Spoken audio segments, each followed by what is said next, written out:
This is going to be the harvest time. So we have built, those startups for years, and I think in the next few years we're going to see large and international companies coming to acquire those companies.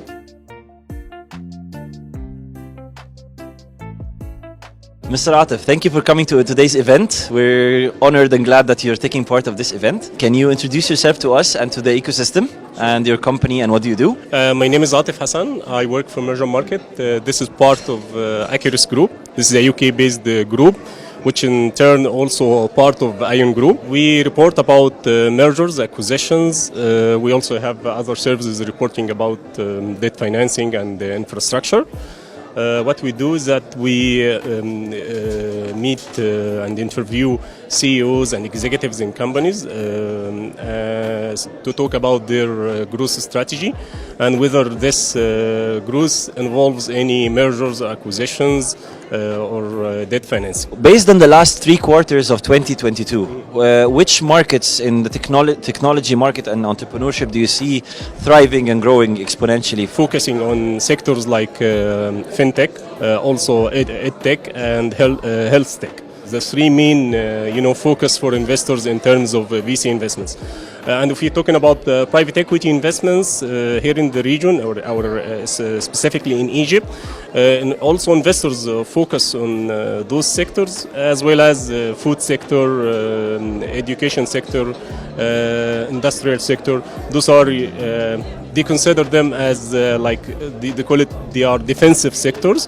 So when you have a crisis, when there is any sort of inflation, any sort of economic, political, any sort of crisis, those are defensive sectors for investors all the time. Taking part of Edventures' event, you witnessed the networking and the startups.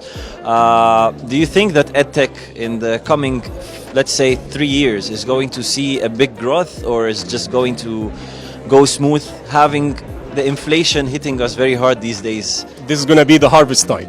So we have built those startups for years, and I think in the next few years we're going to see large and international companies coming to acquire those companies. So they're going to be ready for big international players who are looking into the region, and they're going to look for large companies that have passed the growth stage. What would you say, honestly, to founders and CEOs of startups of 3 years, from 3 to 5 years old startups, facing an opportunity of an acquisition with a bigger company, like somebody from abroad, from the US or the UK, coming in and they like the potential and they just want to acquire this company? What are the things they have to just slow down and consider before they just rush into going for the money for the sake of the company and the impact? And I think the first advice is to get an advisor.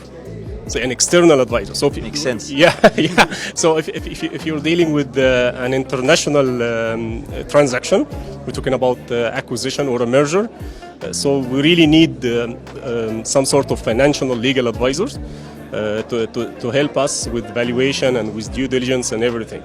So this would be the first advice. When you have a takeover bid, from an international company, this does not mean that you're going to leave the management or you're going to leave the control, because sometimes those companies, especially if we're talking about private equity, they would require you to stay on board for 3 or 5 years, or you can ask for this.